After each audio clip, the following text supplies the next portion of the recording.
वर्तमान में दिल्ली यूनिवर्सिटी के श्यामलाल कॉलेज में असिस्टेंट प्रोफेसर हूँ, पॉलिटिकल साइंस पढ़ाता हूँ। मैंने जवाहरलाल नेहरू यूनिवर्सिटी से इंटरनेशनल रिलेशंस में एमए किया है और एमफिल मैंने इंटरनेशनल ऑर्गेनाइजेशंस में किया है। आज 12 जनवरी इंग्लिश कैलेंडर के हिसाब से स्वामी विवेकानंद जी की जन्म जयंती है। जैसा कि हम सभी जानते हैं, 1884 के बाद से स्वामी विवेकानंद की जो जन्म जयंती है, प्रति वर्ष हम राष्ट्रीय युवा दिवस, नेशनल यूथ डे के फॉर्म में, रूप में उसको हम मनाते हैं। क्यों मनाते हैं? क्योंकि विवेकानंद 39 साल के, 39 ईयर्स की उम्र में ही उनका देहांत हुआ। लेकिन इन सब जो भी उनकी जो अल्प आयुष्य था उनका, उनकी जो अल्प आयु थी, उस आयु में उन्होंने जो भी किया, लोग कई सालों तक जीते हैं, लेकिन वो समाज और राष्ट्र के लिए कुछ करते नहीं है। विवेकानंद ने अपनी स्वामी विवेकानंद जी ने अपनी इस अल्प आयु में बहुत सारे योगदान जो है राष्ट्र के निर्माण में, समाज के सुधारनाओं में उन्होंने अ, योगदान दिए हैं। इसीलिए उनको याद करते हुए भारत के सभी युवाओं को उनके जीवन से, उनके विचारों से, उनके कृतित्व से प्रेरणा मिलनी चाहिए।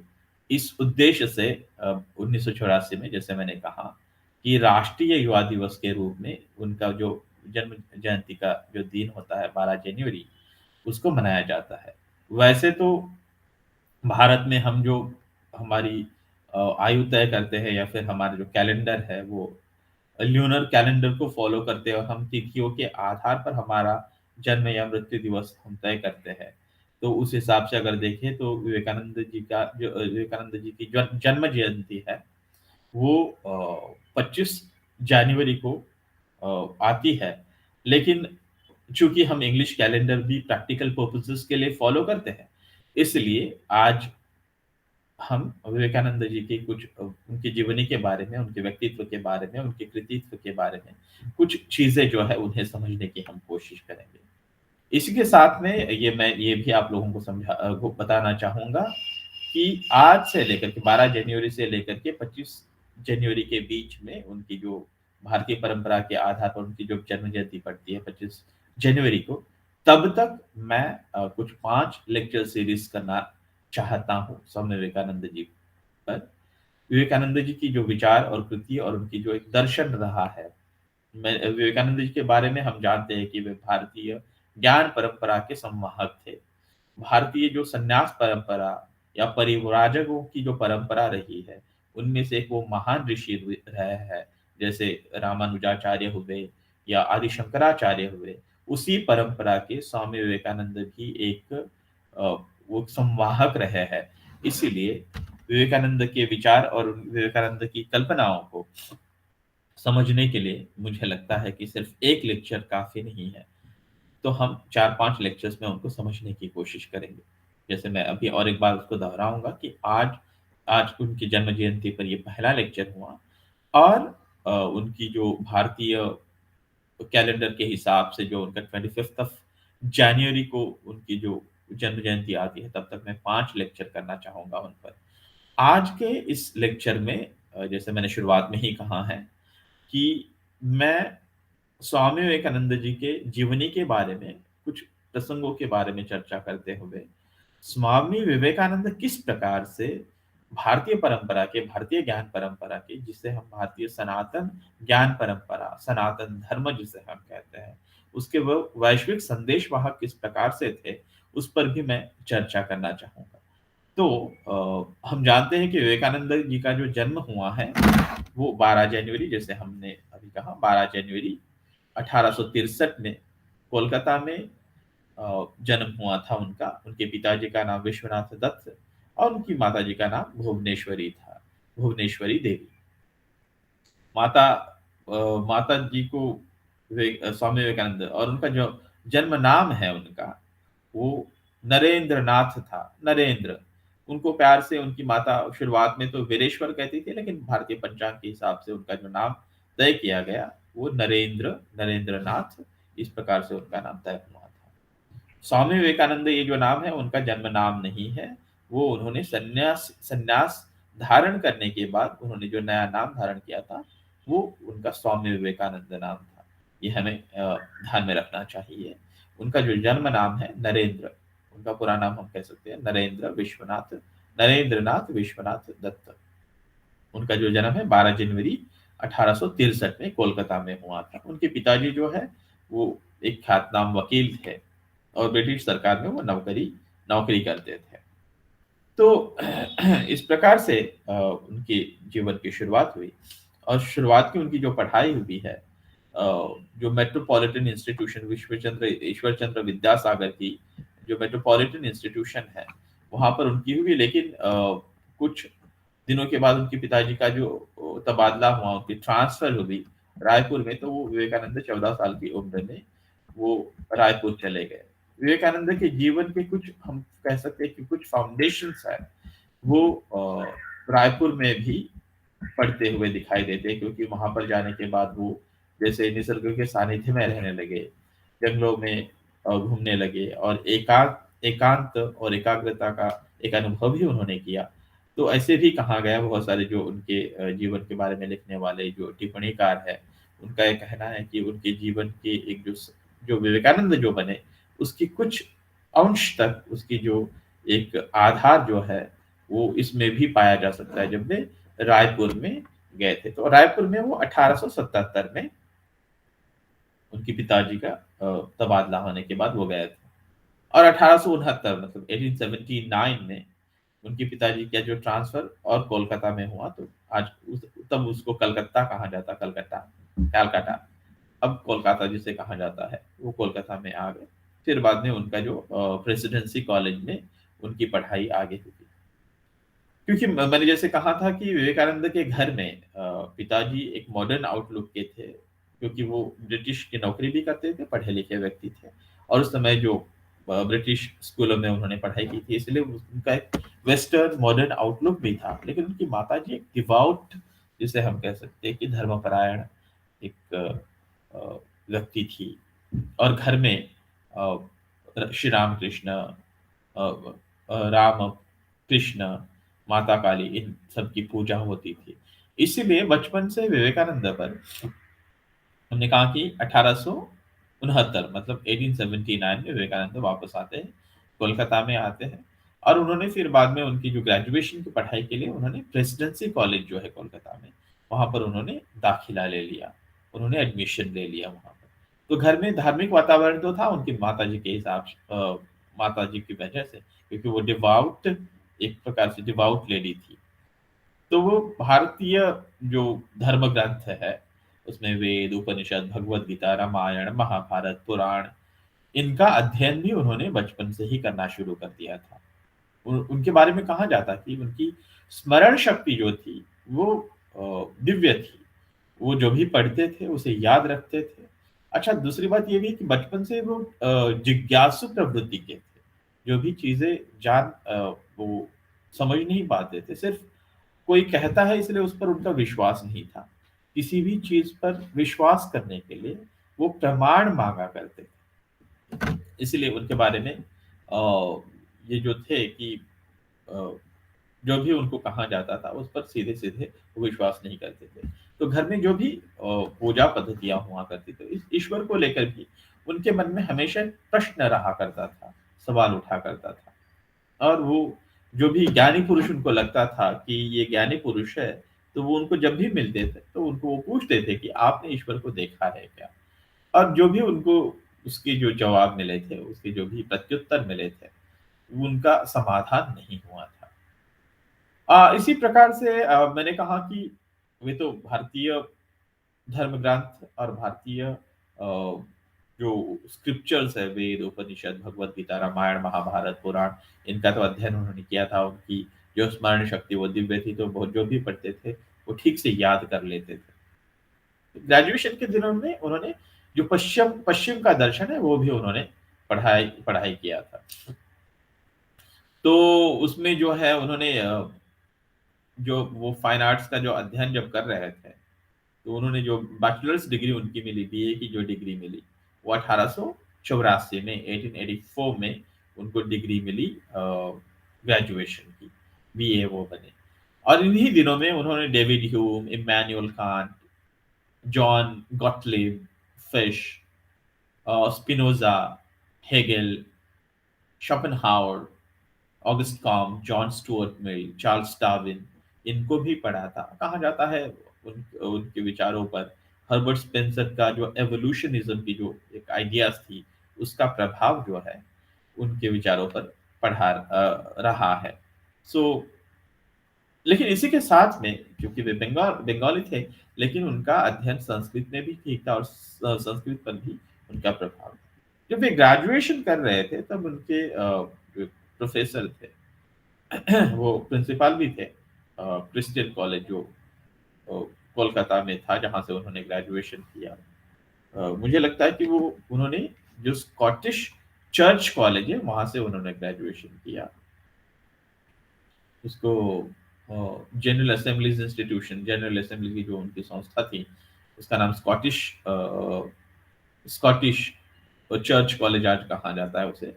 वहां से उन्होंने जो ग्रेजुएशन बीए की जो डिग्री की थी, वहां के जो प्रिंसिपल थे विलियम हेस्टी, वो एक बार विलियम वर्ड्सवर्थ की एक किताब पोएम पढ़ा रहे थे, दी एक्सकर्शन। वो जब वो पढ़ा रहे थे दी एक्सकर्शन, तो उसमें ट्रांस का उन्होंने वर्णन करना शुरू कर दिया और उन्होंने कहा कि किसी भी चीज के साथ एकात्म होना मतलब ट्रांस, उसमें पूरी तरह लीन हो जाना, उसमें पूरी तरह से समाहित हो जाना, इसको ट्रांस कह सकते हैं।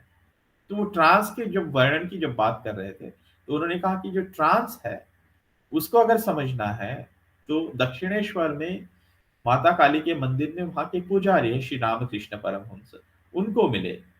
उनको मिलने के बाद आपको ट्रांस क्या होता है उसका एहसास होता है। तो कहा जाता है कि मतलब ये है कि स्वामी विवेकानंद 1881 में 1881 में वो सर्वप्रथम श्री रामकृष्ण परमहंस को दक्षिणेश्वर के मंदिर में मिलते हैं। कहा जाता है उसके पहले भी उनकी एक जो उनकी जो एक भेंट है उनके साथ हुई है। कहीं एक भजन संध्या में कहीं एक जगह पे स्वामी रामकृष्ण परमहंस आते हैं, तो उन्हें स्वामी विवेकानंद को वहां पर एक भजन गाने के लिए बुलाया जाता है। तो अ, रामकृष्ण परमहंस बहुत ज्यादा प्रभावित हो जाते हैं उनकी गायन से और कहते हैं कि नरेंद्र, तुम जब भी समय मिले तो दक्षिणेश्वर में मुझे मिलने आओ। लेकिन जो भी रिकॉर्ड्स अवेलेबल है उसके आधार पर कहा गया है कि 1881 में सर्वप्रथम वे रामकृष्ण परमहंस से मिले। जब शुरुआत में वे रामकृष्ण परमहंस से मिलते हैं तो उन्हें लगता है कि ये थोड़ा सा व्यक्ति जो है अव्यवस्थित लगता है, या फिर उसमें जो मेंटल डिस्टेबल है, अनस्टेबल है। उनको हेलुसिनेशंस होते हैं, एक प्रकार से जो भास होता रहता है और थोड़ा सा पागल है, ऐसा उनका एक प्रकार से फर्स्ट इंप्रेशन रहता है।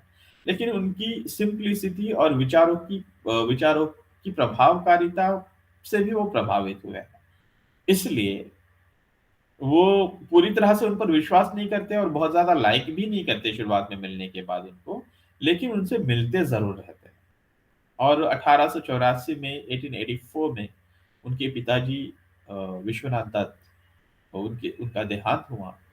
और फिर बाद में उनके परिवार की जो आर्थिक परिस्थिति वो भी खराब हो गई। उनको दो टाइम के खाने का भी दिक्कतें होने लगी घर में। तब वे जो सोलेस है उनको रामकृष्ण परमहंस की जो कंपनी है उनके सानिध्य में ही मिलता है। तो उनको वो उस 1884 के बाद वे बारंबार मिलते हुए दिखाई देते हैं।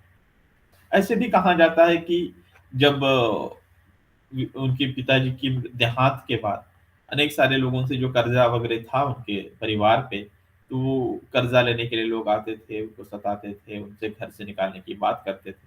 तो विवेकानंद को तब नरेंद्र थे, वे विवेकानंद नहीं बने थे। नरेंद्र को नौकरी की आवश्यकता थी। वे इधर-उधर नौकरी भी ढूँढ रहे थे, लेकिन कोई नौकरी नहीं मिल रही थी। तो एक बार वे रामकृष्ण परमहंस से जाकर मिलते हैं और कहते हैं कि आप तो कहते हो कि आप माता काली से मिलते हो, उनसे बात करते हो, उनसे नियमित आपका संवाद होता है, तो आप उनको कहिए कि मेरे घर में बहुत ज़्यादा दिक्कतें हैं, आप तो जानते हो, तब कम से कम मेरी कुछ मदद करें वे।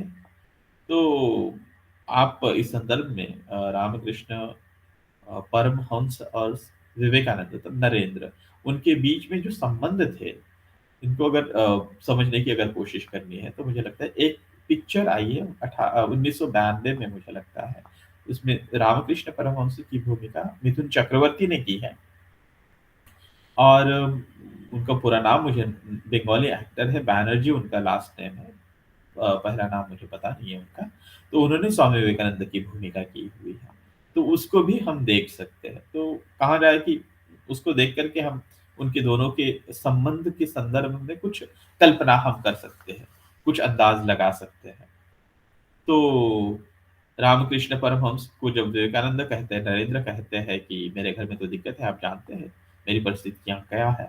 तो आप अगर अपनी माता को, माता काली को अगर कह दें कि मेरे घर की परिस्थिति में थोड़ा-सा सुधार हो जाए, वो अगर मेरी मदद करे, तो अच्छा रहेगा। तो रामकृष्ण परमहंस विवेकानंद जी को कहते हैं, नरेंद्र को कहते हैं कि मैं इन छोटी-छोटी बातों के लिए माँ से बात नहीं करता हूँ, उनसे कुछ नहीं माँगता हूँ। अगर तुम्हें माँगना है तो कोई बात नहीं, मैं तुम्हें माँ से भेंट करा देता हूँ, तुम जाओ।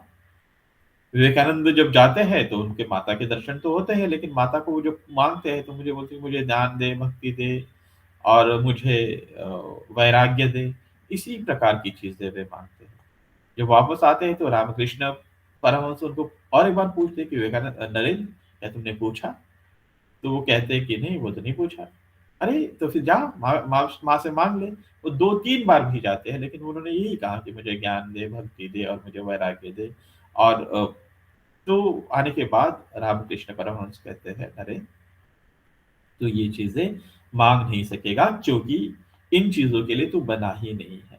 मुझे लगता है कि किसी एक शिष्य के माध्यम से कुछ जो बेसिक आवश्यकताओं की पूर्ति की व्यवस्था जो है रामकृष्ण परमहंस विवेकानंद जी के घर में करते हैं। तो इस प्रकार के जो संबंध है गुरु और शिष्य, गुरु रामकृष्ण परमहंस, जिनके नाम से आगे चल कर के उन्होंने रामकृष्ण मिशन की शुरुआत भारत में समाज और अनेक प्रकार के कार्य करने के लिए की है। आज भी हमको रामकृष्ण आश्रम हमें पता है कि भारत में है।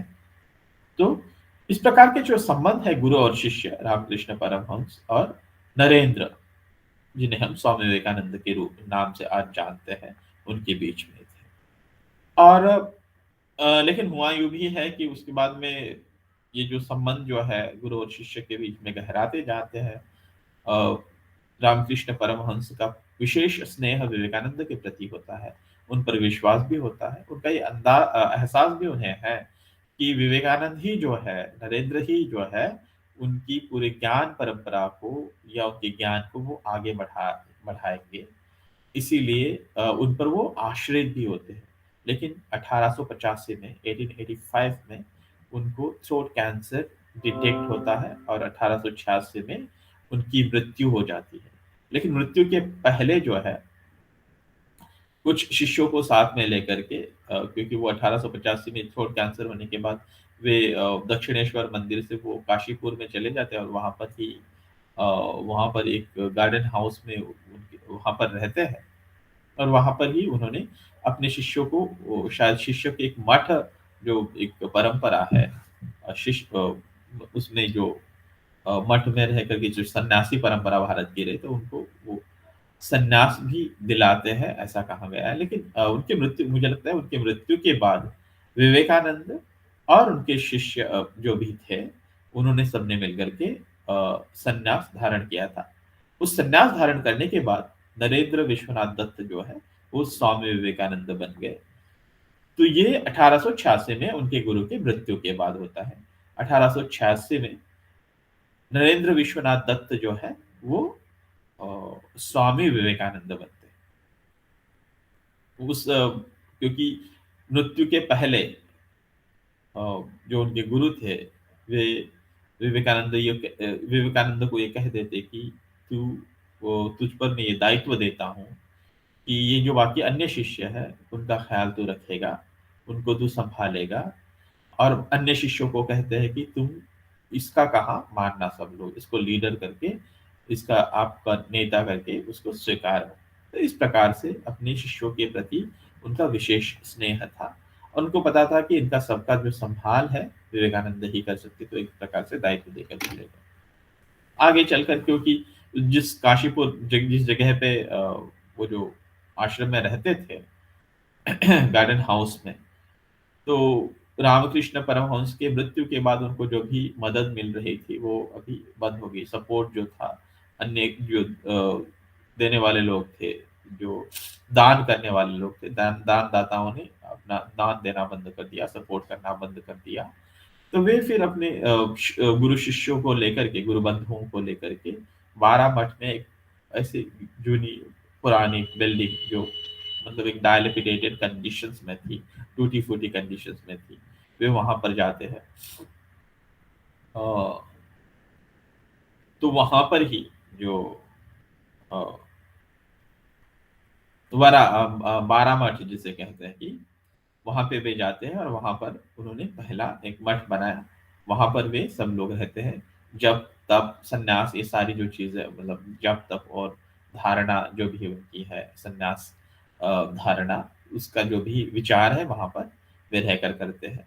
और उनका जो जीवन चलता है, जो भी भिक्षा मिलती है, उसी के आधार पर वहां पर बारामठ में उनका जीवन चलता रहता है। वही चल करके जो रामकृष्ण मिशन का जो पहला मठ है, वही आगे चल करके वो पहला मठ बनता है।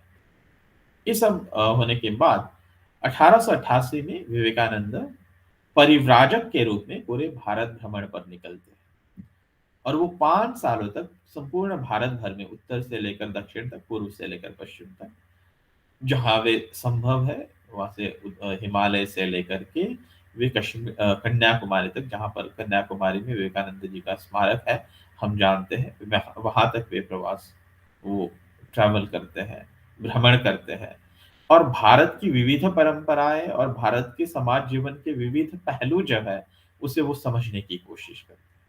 इस सारे भ्रमण में वे अमीर से अमीर, राजा रजवाड़ों, दीवान, इन सब लोगों के घरों में भी रहते हैं। उनके आतिथ्य का भी स्वीकार करते हैं, पर उसी के साथ में अत्यंत गरीब और झोपड़ी में रहने वाले लोग, जिनको 2 समय का खाना नसीब नहीं होता है, उनसे भी मिलते हैं, उनके घरों में भी रहते हैं। जिनको हम पिछड़ी जाति मानते आए थे, आज तो इस प्रकार का कोई भाव नहीं है, ना ही रहना चाहिए।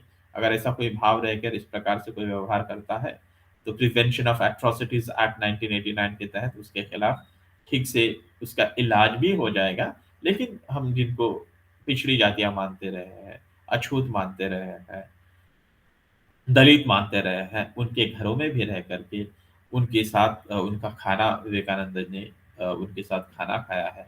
तो विवेकानंद एक जो एक सभी में एक ही ईश्वरत्व को देखने वाले व्यक्ति थे, गरीब अमीर सभी व्यक्तियों में। तो ये 5 साल के भ्रमण के दौरान विवेकानंद ने भारतीय समाज की विविधता को और भारतीय जीवन को समझने की कोशिश की। गरीबी, अमीरी, इन सब चीज़ों को देखने के बाद उनकी जो पूरा दर्शन है, या फिर उनका जो उसके बाद में जो कृतित्व है, उनका दर्शन, उनकी फिलॉसफी एंड उनका वर्क, उनका दर्शन और उनका कार्य, इन दोनों को भी ये जो परिव्राजक करके उन्होंने 5 साल जो भारत भ्रमण किया, उसका प्रभाव उनके जीवन पर हमको दिखाई देता है। उसके बाद में उनके 5 साल के परिव्राजक के रूप में भ्रमण के उपरांत 21 मई 1893 में, 31 मई 1893, खेतड़ी के जो राजा थे, महाराजा श्री अजीत सिंह, उनके कहने पर और उनके थोड़ा सा सहायता से विवेकानंद बॉम्बे से शिकागो में, शिकागो की ओर, जो शिकागो में सर्वधर्म सम्मेलन वहां पर जो हो रहा था, वर्ल्ड रिलीजियस पार्लियामेंट, तो उसमें सम्मिलित होने के लिए विवेकानंद बॉम्बे से लेकर के वे निकले आगे शिकागो में।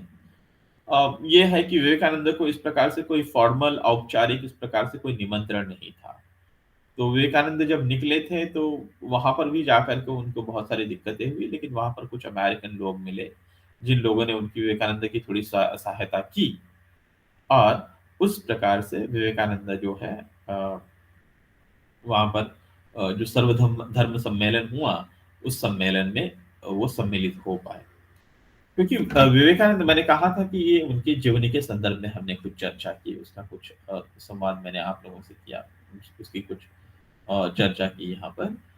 लेकिन विवेकानंद को जब हम भारतीय परंपरा के या भारतीय ज्ञान परंपरा के या फिर भारतीय सनातन धर्म या सनातन विचारों के जब हम वैश्विक संदेश वाहक मानते हैं, तो उसमें मुझे लगता है कि सबसे महत्वपूर्ण जो घटना है विवेकानंद के इस पूरे उनका जो भी अल्पायु रही है 39 साल की, 39 ईयर्स की, उसमें जो 11 सितंबर 1893 में उनका जो भाषण हुआ था सर्व विश्व धर्म सम्मेलन में, 11 सितंबर 1893 में, 11th of September 1893, 11th of September। और ये चीजों के लिए प्रसिद्ध है वो जो टेररिस्टों ने वहां पर ग्लोबल वर्ल्ड ट्रेड सेंटर और पेंटागन पर वहां पर जो आक्रमण किया, तो उसके लिए भी वो मतलब एक सभ्यता वो भी पढ़ाती है। और हमारी सभ्यता में बहुत पहले विवेकानंद 11 सितंबर को वहां पर जाकर के अ, एक ये चीज उन्होंने कही, वो भाषण महत्वपूर्ण है। मुझे लगता है कि विवेकानंद को एक भारतीय ज्ञान परंपरा के सनातन ज्ञान के वैश्विक संदेशवाहक हम जब भी कहते हैं, तो मुझे लगता है कि विवेकानंद के उस भाषण को समझना आवश्यक है, उसको सुनना आवश्यक है। इसलिए मैं आपके साथ ये भाषण भी मैं आपके लिए पढ़ना चाहूंगा। अमेरिका के बहनों और भाइयों, आपके स्नेहपूर्ण और जोरदार स्वागत के लिए मेरा हृदय अपार हर्ष से भर गया है। मैं आपको दुनिया की सबसे प्राचीन संत परंपरा की तरफ से धन्यवाद देता हूँ। मैं आपको सभी धर्मों की जननी की तरफ से धन्यवाद देता हूँ और सभी जाति संप्रदाय के लाखों करोड़ों हिंदुओं की तरफ से मैं आपका आभार व्यक्त करता हूँ। मेरा धन्यवाद कुछ उन वक्ताओं को भी है जिन्होंने इस मंच से यह कहा कि दुनिया में सहनशीलता का विचार सुदूर पूरब के देशों से फैला है। मुझे गर्व है कि मैं एक ऐसे धर्म से हूँ जिसने दुनिया को सहनशीलता और सार्वभौमिक स्वीकृति का पाठ पढ़ाया है। हम सिर्फ सार्वभौमिक सहनशीलता में ही विश्वास नहीं रखते, बल्कि हम विश्व के सभी धर्मों को सत्य के रूप में स्वीकार करते हैं। मुझे गर्व है कि मैं एक ऐसे देश से हूँ जिसने इस धरती के सभी देशों और धर्मों के परेशान और सताए गए लोगों को शरण दी है। मुझे यह बताते हुए गर्व हो रहा है कि हमने अपने हृदय में उन इज़राइलियों की पवित्र स्मृतियां संजो कर रखी है जिनके धर्म स्थलों को रोमन हमलावरों ने तोड़ तोड़कर खंडहर बना दिया था और तब उन्होंने दक्षिण भारत में शरण ली थी। मुझे इस बात का गर्व है कि मैं एक ऐसे धर्म से हूँ जिसने महान पारसी धर्म के लोगों को शरण दी और अभी भी उन्हें पाल पोस रहा है। भाइयों, मैं आपको एक श्लोक की कुछ पंक्तियां सुनाना चाहूंगा जिसे मैंने बचपन से स्मरण किया है और दोहराया है, और जो रोज करोड़ों लोगों द्वारा हर दिन आज भी दोहराया जाता है। वह श्लोक है, जिस तरह अलग अलग स्रोतों से निकली विभिन्न नदियां अंत में समुद्र में जाकर मिलती है, उसी तरह मनुष्य अपनी इच्छा के अनुरूप अलग अलग मार्ग चुनता है। वे देखने में भले ही सीधे या टेढ़े मेढ़े लगे, पर सभी भगवान तक ही जाते हैं। वर्तमान सम्मेलन, जो कि 8 तक की सबसे पवित्र सभाओं में से है, गीता में बताए गए इस सिद्धांत का प्रमाण है। जो भी मुझ तक आता है, चाहे वह कैसा भी हो, मैं उस तक पहुंचता हूँ। लोग चाहे कोई भी रास्ता चुने, आखिर में मुझ तक ही पहुंचते हैं। सांप्रदायिकताएं, कट्टरताएं और इसके भयानक वंशज हठ धर्मिता लंबे समय से पृथ्वी को अपने शिकंजे में जकड़े हुए हैं। उन्होंने पृथ्वी को हिंसा से भर दिया है। इतनी बार ही यह धरती खून से लाल हुई है। इतनी ही सभ्यताओं का विनाश हुआ है और न जाने कितने देश नष्ट हुए हैं। अगर ये भयानक राक्षस नहीं होते तो आज मानव मानव समाज कई ज्यादा उन्नत होता, लेकिन अब उनका समय पूरा हो चुका है। मुझे पूरी उम्मीद है कि आज इस सम्मेलन का शंखनाद उन हठ धर्मिताओं को हर तरह से, हर तरह के क्लेश, चाहे वे तलवार से हो या कलम से हो, सभी सभी मनुष्यों के बीच की दुर्भावनाओं का विनाश करेगा। इस प्रकार से विवेकानंद जी का वो भाषण रहा था। और इसमें वे जो कह रहे हैं कि ये 2-3 बातें महत्वपूर्ण हैं। उन्होंने पहली बार वहाँ पर, क्योंकि मैंने शुरुआत में ही कहा था, जितना उनका भारतीय स्क्रिप्चर्स, भारतीय धर्म ग्रंथों का अध्ययन था, उतना ही उनका अध्ययन जो है वो वेस्टर्न फिलॉसफी पर भी था। और इसलिए वो दोनों भी चीजों को ठीक से समझते थे। दूसरी बात, क्योंकि उनकी पढ़ाई इंग्लिश मीडियम में हुई थी, तो वो जो इंग्लिश का जो उनका जो कहने का जो एक प्रकार से तरीका रहा था, वो बहुत सीधे ढंग से उन्होंने उनको समझाया। तो उन्होंने कहा कि दुनिया की सबसे प्राचीन संत परंपरा की ओर से धन्यवाद देता हूँ। I belong to the old tradition of monks in India, परिव्राजकों की जो परंपरा से मैं हूँ। और उन्होंने कहा कि सभी धर्मों की जो जननी है, उसकी ओर से देता हूँ। इसका मतलब क्या हुआ कि जितनी भी जो पुरातन सभ्यताएं रही है, प्राचीन सभ्यताएं रही है, वे सारी सभ्यताएं आज नष्ट हो चुकी है। भारत ही एक प्राचीन सभ्यताओं में से एक सभ्यता है, जो सभ्यता आज भी जीवित है। इसलिए उन्होंने कहा कि आपको दुनिया की सबसे प्राचीन संत परंपरा से धन्यवाद देता हूँ, और आपको सभी धर्मों की जो जननी है, प्राचीन परंपरा है, वो और सभी जाति संप्रदाय के लाखों करोड़ों लोगों की ओर से मैं आपका धन्यवाद देता हूँ। और इसलिए कि भारत ने और इसी के साथ में उन्होंने कहा कि जो इजरायली रहे या जोरेस्ट्रियंस रहे थे, पारसी लोग हैं, उन पर जो अत्याचार हुए, उनको जो भी सताया गया, उन्होंने भारत में शरण ली। और किसी भी प्रकार का कोई भी ट्रांजैक्शन किए बगैर हमने उनको स्थान दिया।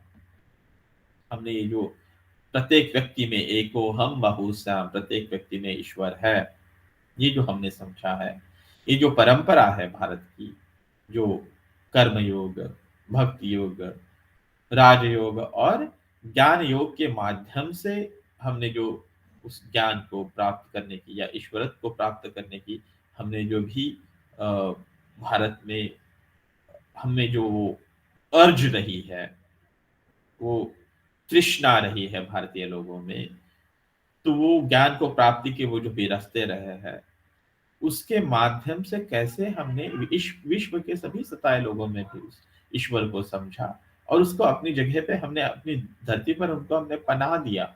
पनाह ही नहीं दिया, बल्कि अपने धर्म के अनुसार उनको आचरण करने का हमने स्वातंत्र्य भी दिया। ये हम भारत की परंपरा में ही हम करते हैं। इसलिए हम कहते हैं ना कि अ, एकम सत विप्रहा बहुधा वदन्ति। ये जो ऋग्वेद का ये जो हाइम है, ऋग्वेद का ये श्लोक है कि एकम सत विप्रहा बहुधा वदन्ति। सत्य एक है, विद्वान पुरुष अनेक तरीकों से, अनेक ढंग से वो कहते रहे, लेकिन सत्य एक है। आप किसी भी मार्ग से, वो जो शिव महिमा स्त्रोत की वे जो बात कर रहे हैं, या फिर गीता की भी जब वे बात कर रहे हैं, तो वे यही कह रहे हैं विवेकानंद कि आप आपकी पूजा पद्धतियां अलग हो सकती है, आपकी अर्चना पद्धति अलग हो सकती है, लेकिन अंतिमतः एक ही ईश्वर है, और वो वहां तक ही पहुंचती है। ये हम अ, भारत की भूमि पर यही हमने तत्व सदियों से दोहराया है, आज भी हम बताते हैं। उसके बाद में, इस भाषण के बाद जो परिणाम हुआ, वहाँ पे जो वॉशिंगटन पोस्ट, न्यूयॉर्क टाइम्स में तो विवेकानंद को साइक्लोनिक मॉन्क फ्रॉम इंडिया, इस प्रकार से उनका वर्णन किया गया था। और उनके अनेक सारे जो वे फिर वहाँ पर 2 साल वे वहाँ पे रहे, तो उन्हें उनके अनेक सारे जो शिष्य बने। तो विवेकानंद वहाँ पे रहते ही उन्होंने भारतीय जो वेदांत दर्शन है, उसका पश्चिम के लोगों को उसका ज्ञान देने के लिए वेदांत सोसाइटी का निर्माण किया। और उस उनके वहाँ पर बहुत सारे जो अनेक सारे शिष्य भी बने। उसी में हमने कहा कि वो जो विवेकानंद वहाँ पे अमेरिका में थे, उन्हीं दौरान, उनके वास्तव्य के दौरान ही वे इंग्लैंड में भी गए थे। और इंग्लैंड में वे 1895 में, 1895 में वे जब वहाँ पे गए, तो वहाँ पर उनकी जो भेंट हुई। मार्गरेट एलिजाबेथ नोबल आगे चल करके विवेकानंद की शिष्या बनी और भारत में आकर उन्होंने भारतीय लोगों की सेवा में अपना सारा जीवन समर्पित कर दिया, जिन्हें विवेकानंद ने भगिनी निवेदिता करके उनका नाम दिया। तो जब यूएस और यूरोप में रहते हुए जब रह रहे थे विवेकानंद, तब जोसेफाइन मैक्लाउड जब विवेकानंद थे वहां पर यूएस में, तो वे विवेकानंद को मिलने के बाद विवेकानंद की शिष्या बनी, विवेकानंद की डिवोटी बनी। और उन्होंने एक जगह कहा है कि when I met czar I realised how great he was and how insignificant I am. But when I met Vivekananda, I realized how great he is and how great I am. तो विवेकानंद जो है, विवेकानंद की पूरी जो philosophy रही है, उन्होंने जो कहा है कि माय मिशन इज, वे कहते हैं एक जगह कि my mission is to preach unto humanity their inner divinity and to make it manifest in every move of life। मतलब हम जो भारतीय परंपरा में कई सालों से हम जो कहते आए हैं कि प्रत्येक व्यक्ति में ईश्वर है, और वो जो डिविनिटी है उसको रियलाइज करते हुए हमारे प्रत्येक कार्य में, प्रत्येक कृतित्व में उसको हम कैसे मैनिफेस्ट कर सके, उसको समझाने की जो अ, व्यक्तियों को समझाने का जो कार्य है, वो मेरा मिशन है, वो विवेकानंद कहते हैं। तो वो जो डिविनिटी, वो ईश्वरत्व को हम किस माध्यम से समझते हैं? हम जो भारतीय परंपरा में जो विवेकानंद ने भी उन पर जो चार उनके जो विविध लेक्चर्स हैं और उन कुछ लिखा भी है, उसके आधार पर 4 वॉल्यूम्स में उनके काम को जो प्रकाशित किया गया। तो कर्म योग, भक्ति योग, राजयोग और ज्ञान योग, ये जो 4 योगाओं के माध्यम से उनके विचारों को प्रचारित किया गया, विवेकानंद के विचारों को। तो इन माध्यमों से विवेकानंद जो है विश्व के सभी लोगों को समझाते रहे हैं। तो मैंने जब कहा कि विवेकानंद के जो विचारों का जो प्रभाव है, वो वैश्विक प्रभाव रहा है। उनके जो अनेक सारे जो शिष्य रहे हैं, उनमें मैंने कहा कि जोसेफाइन मैक्लाउड का उदाहरण मैंने बताया है, विलियम जेम्स हुए, जोशिया रॉयस हुए, रॉबर्ट इनग्रोसल हुए, लॉर्ड केल्विन, हैरी मैनरो, एला wheeler, Wilcox, Sarah Sarah Bernhardt, Emma Calve, Hermann Ludwig Ferdinand, इस प्रकार के यूरोप और अमेरिका के अनेक सारे जो उनके जो शिष्य हैं उनके बने। मैंने कहा कि विवेकानंद ने वहां पर वेदांत सोसाइटी का भी निर्माण किया, और भारतीय जो वेदांत की जो एज ओल्ड फिलॉसफी थी, तो उस फिलॉसफी को भी उन्होंने वहां पर पढ़ाना शुरू किया। जब हम विवेकानंद के वैश्विक विचारों पर, वैश्विक संदेश उसका जो बात करते हैं, तो उनका वो जो प्रभाव तो है ही कि कैसे विवेकानंद ने जो भाषण किया था वहां पर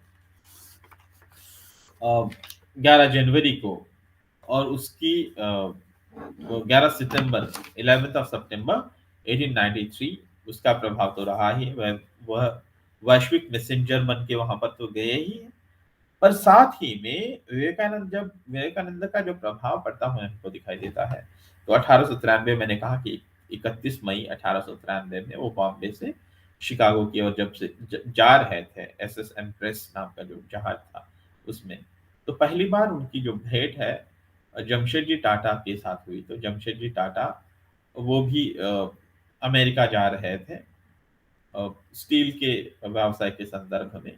तो विवेकानंद ने उन्हें यहाँ पर वैज्ञानिक दृष्टि का विकास होने के लिए भारतीय भूमि पर भी इस प्रकार की शोध संस्थाओं का निर्माण हो जाए, इसके संदर्भ में उनके साथ चर्चा की थी। उसी की परिणति जो है 1909 में Indian institute of sciences Bangalore में जो है, भारत की सबसे टॉप इंस्टीट्यूट आज जिसको मानते हैं, उसका निर्माण हुआ। ऐसा अ, ये है उसका। उसी के साथ में जो रॉकफेलर फाउंडेशन की जो रॉन्डी रॉकफेलर थे, उनकी स्टैंडर्ड ऑयल ऑयल नाम की कंपनी थी, उस कंपनी के माध्यम से जो है उनका जो उनकी भेंट है 1894 में विवेकानंद के साथ उनकी भेंट हुई। और उसी भेंट का जो है, उन्होंने, कहा जाता है कि सिर्फ विवेकानंद ही नहीं रहे होंगे, लेकिन विवेकानंद भी एक महत्वपूर्ण व्यक्ति रहे हैं। उनके विचारों का प्रभाव जो है उन पर पड़ा, और उन्होंने रॉन्डे रॉकफेलर जो है, उन्होंने रॉकफेलर फाउंडेशन की शुरुआत की। विवेकानंद के कहने पर, उन विवेकानंद के विचारों से प्रभावित होकर केवल वे ही नहीं रहे होंगे, अनेक सारे विचार उनके मतलब प्रभाव उन पर रहे होंगे, लेकिन विवेकानंद भी एक व्यक्ति थे जिनके विचारों से वे प्रभावित हुए थे। उन्होंने रॉकफेलर फाउंडेशन की शुरुआत की, और इसी फाउंडेशन के माध्यम से जो पुणे में इंडियन इंस्टीट्यूट ऑफ वायरोलॉजी है, उसका निर्माण जो है, निर्माण में रॉकफेलर फाउंडेशन ने योगदान किया है। ये कोरोना के समय में हमने जो वायरोलॉजी की टेस्टिंग के संदर्भ में हमने अक्सर सुना होगा, पुणे की जो नेशनल इंस्टीट्यूट ऑफ वायरोलॉजी, उसी के साथ में जो भारत में जो कृषि अनुसंधान में भी इस रॉकफेलर फाउंडेशन ने मदद की है। निकोला टेस्ला नाम के एक एंटरप्रेन्योर और साइंटिस्ट, उनके विचारों पर भी उनका और उनका जो है 1896 में 1896 में निकोला टेस्ला, मैंने कहा कि रॉकफेलर से 1894 में 1894 में रॉकफेलर से, रॉन्डे रॉकफेलर से विवेकानंद मिलते हैं जब अमेरिका में उनके वास्तव्य के दौरान, और 1896 में निकोला टेस्ला से विवेकानंद मिलते हैं, और उनसे भी जो संवाद होता है, वे विवेकानंद के वेदांत की फिलॉसफी से प्रभावित होते हैं। और 1907 में उन्होंने जो एक आर्टिकल लिखा था, फेमस आर्टिकल है मैन्स ग्रेटेस्ट अचीवमेंट, उस आर्टिकल में भारतीय ज्ञान परंपरा में जिन संज्ञाओं का हम उपयोग करते आए हैं, उसमें आकाश और प्राण, इस प्रकार की संज्ञाओं का भी उन्होंने जो उपयोग जो है, इस 1907 में उनका जो मैन्स ग्रेटेस्ट अचीवमेंट नाम का उनका जो आर्टिकल है, उसमें उन्होंने लिखा हुआ है। उसमें वे लिखते हैं, हिंदी में उसका अनुवाद इस प्रकार से हम समझ सकते हैं कि सभी पदार्थ मूल रूप से एक ही है, और वे एक ही तत्व से निकले हैं, और इस तत्व की कोई शुरुआत नहीं है। संपूर्ण आकाश में यही फैला हुआ है, और ये तत्व जीवन देने वाले प्राण या रचनात्मक ऊर्जा से प्रभावित होता है। तो हमारी जो भारतीय ज्ञान परंपरा है, हम भारतीय ज्ञान परंपरा में ही मानते आए हुए हैं कि नॉलेज नए से कोई क्रिएट नहीं किया गया है। नॉलेज है, उसका हम न्यू इंटरप्रिटेशन करते हैं, उसके बारे में नए से उसकी खोज करते हैं, उस पर भाष्य करते हैं, उसको ढूंढ लेते हैं। लेकिन इस विश्व में नॉलेज है, वही बात निकोला टेस्ला भी अपने इसमें करते हुए दिखाई देते हैं। तो मैंने कहा कि उनके यूरोप और अमेरिका में रहने के दौरान उनके बहुत सारे जो पश्चिम के उनके शिष्य बनते हैं, भगिनी निवेदिता, जो 1895 में वो जो आयरिश लेडी है, मार्गरेट एलिजाबेथ नोबल, भारत में आकर भगिनी निवेदिता बनती है, और भारत के लोगों के कार्य में उन्होंने अपना सारा जीवन समर्पित कर दिया। उसी प्रकार से सर जमशेदजी टाटा हुए, या रॉन्डी रॉकफेलर हुए, या निकोला टेस्ला हुए, उनके विचारों पर भी विवेकानंद के विचार का, मतलब भारतीय विचारों का प्रभाव होता हुआ दिखाई देता है। लेकिन भारत में हम जब कहते हैं कि भारत की जो परंपरा थी, कि जो जोसेफाइन मैक्लाउड्स की मैंने बात कही कि when I met czar I realised how great he is and how insignificant I am, and when I met Vivekananda how great he is and how great I am, मैं कितना ग्रेट हूँ, मैं भी कितनी ग्रेट हूँ, मैं भी कितनी महान हूँ। तो मैंने जैसे कहा था, क्योंकि विवेकानंद हमारी भारतीय परंपरा में हम जो मानते हैं कि अहम ब्रह्मास्मि तत्त्वमसि, कि मैं ब्रह्म हूँ, हर व्यक्ति में ब्रह्म है, और वो उस ब्रह्म को समझने की जो हमारी जो क्वेस्ट है, वो कर्म योग, भक्ति योग, राजयोग, ज्ञान योग, इन योगाओं के माध्यम से हम जो करते हैं। तो इसलिए विवेकानंद कहते हैं ना कि my mission is to preach unto humanity their inner divinity and how to make it manifest into every movement of life. एक जगह उन्होंने, मतलब रिलीजन के संदर्भ में कहते हुए उन्होंने कहा कि each soul is potentially divine, but the goal is to and the goal is to manifest this divinity that is already within us. कि each soul is potentially divine, प्रत्येक व्यक्ति डिवाइन है, प्रत्येक व्यक्ति ईश्वरीय है। मानव जीवन का उद्देश्य क्या है? तो उस डिविनिटी को पहचानना।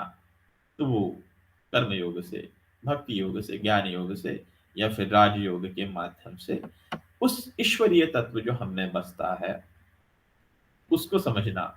जो आदि शंकरा की आदि शंकराचार्य की वेदांत की जो वेदांत का जो दर्शन है, विवेकानंद का वेदांत का दर्शन थोड़ा सा प्रैक्टिकल है। वो जो आदि शंकराचार्य कहते हैं कि ब्रह्म सत्य जगन मिथ्या जीवे ब्रह्मे बना पर रहा, विवेकानंद मिथ्या को भी स्थान देते हैं। इसीलिए विवेकानंद को कहा जाता है कि he is a practical spiritualist और ही इज अ प्रैक्टिकल वेदांतिस्ट। ये प्रैक्टिकल वेदांत पर विश्वास करने वाले वो संत थे।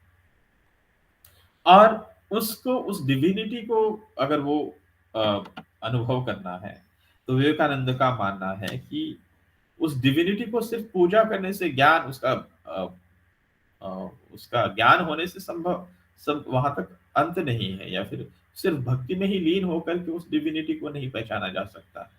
उनके लिए ईश्वर की बात वो ईश्वर की उपासना के संदर्भ में कहते हैं, तो वो दरिद्र नारायण की उपासना की बात करते हैं। और वही वही मैसेज वो पश्चिम को भी दे रहे हैं। तो पश्चिम को वो मैसेज देते हुए उन्होंने भारतीय महानत्व की जो कल्पना है, भारतीय दर्शन की जो महानता है, वो पश्चिम को तो वो समझा रहे हैं। लेकिन भारत में जब आते हैं तो वो भारतीय लोगों पर भी एक प्रकार की आलोचना करते हैं। भारतीय लोगों लोगों को भी ये जो ईश्वरीय कल्पना है, वो इस ईश्वरीय कल्पना की वास्तविकता क्या होनी चाहिए, उसको भी वो समझाते हैं। एक जगह वे कहते हैं कि सच्ची ईशोपासना तो यह है कि हम अपने मानव बंधुओं की सेवा में अपने आप को लगा दें। जब पड़ोसी भूखा मरता हो तो मंदिर में भोग चढ़ाना पुण्य नहीं है, वह पाप है। मेरे जीवन का परम ध्येय उस ईश्वर के विरुद्ध संघर्ष करना है जो परलोक में आनंद देने के बहाने इस लोक में मुझे रोटियों से वंचित रखता है। जो विधवाओं के आंसू पोंछने में असमर्थ हो, और जो माँ बाप के हीन दीन बच्चों को रोटी देने में भी असमर्थ हो, ऐसे ईश्वर को मैं नहीं मानता हूँ। I don't believe in this kind of religion. तो मैंने जब कहा कि विवेकानंद एक प्रैक्टिकल वेदांतिस्ट है और उन्होंने विश्व को भारतीय ज्ञान परंपरा का एक प्रकार से परिचय करवा दिया, तब तक ये जो मानने वाले की जो पूर्व की जो परंपरा है, विशेषता भारतीय, ये जंगली है, इनके पास कोई ज्ञान नहीं है, इनके पास कोई दर्शन नहीं है, इनके पास कोई फिलॉसफी नहीं है, ऐसा मानने वाले जो लोग थे, विवेकानंद के शिकागो में भाषण और उसके बाद में अमेरिका में जो वेदांत सोसाइटी का निर्माण होने के बाद उन्होंने जो 2 वर्ष जो है अनेक जगह पे उन्होंने जो रिट्रीट दिए, भाषण दिए, उन्होंने सर्मन्स दिए, तो उसके आधार पर जो वेस्टर्न लोगों को फिर बाद में लगने लगा कि जिनको हम मान रहे थे कि पिछड़े हैं, और ये व्हाइट मैन बर्डन है कि उनको उनके पिछड़ेपन से बाहर निकालना, उनके उस अवस्था से बाहर निकालना, ये क्रिश्चियन लोगों का या फिर पश्चिम के लोगों का, गोरे लोगों का व्हाइट मैन बर्डन है, गोरे लोगों का श्वेत लोगों का भार है।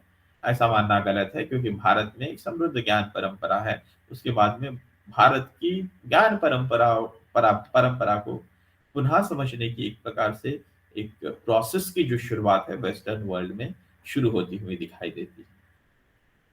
तो इस प्रकार से भारतीय सनातन ज्ञान परंपरा का मतलब क्या हुआ? जो अनादि काल से है और अनादि काल तक रहेगी, जिसकी कोई शुरुआत नहीं और जिसका कोई अंत नहीं है। ऐसी भारत की जो ज्ञान परंपरा है, वो 11 सितंबर के भाषण में तो वही कहते हैं ना कि सभी धर्मों के जननी की ओर से मैं आपका धन्यवाद ज्ञापन करता हूँ। तो ये जो सनातन ज्ञान परंपरा है, इस सनातन ज्ञान परंपरा के वैश्विक संदेशवाहक थे, पश्चिम के लोगों को उन्होंने समझाया, और उसी के वजह से भारत की एक प्रकार से जो हम वैभव है, उस वैभव के ज्ञान वैभव जो है, उस वैभव के आधार पर भारत की एक अलग प्रकार का एक उदाहरण भी उन्होंने पश्चिम के लोगों में प्रस्तुत किया। मुझे लगा कि आज के इस उनके जो इंग्लिश कैलेंडर के उनके जन्मदिवस के समय पर इस संदर्भ में मैं आपके साथ चर्चा करूँ, इसलिए मैंने ये सारी चर्चाएँ की। आगे भी हम विवेकानंद के अन्य जो पहलू हैं उनके, वे भारतीय नेशनलिज़्म के उनको जनक भी माना जाता है, भारतीय राष्ट्रीयत्व के जनक भी उन्हें माना जाता है। उनकी जो वेदांत की जो टीचिंग है उसके संदर्भ में भी आज मैंने बहुत ज़्यादा उस पर चर्चा नहीं की, वेदांत की टीचिंग पर भी। इस प्रकार से और 4 लेक्चर्स में प पूरे 5 लेक्चर्स जैसे मैंने शुरुआत में ही कहा था कि आज इंग्लिश कैलेंडर के हिसाब से उनका जन्म जयंती है, उनका जन्मदिवस है। पर भारतीय तिथियों के आधार पर अगर हम कहें तो उनका जो जन्मदिवस है वो 25 जनवरी को आता है। तो आज से लेकर के 25 जनवरी के बीच में मैं 5 लेक्चर्स करना चाहता हूँ विवेकानंद पर। तो आज इसी के साथ मैं अभी आपको विदाई लेता हूँ। धन्यवाद। नमस्कार।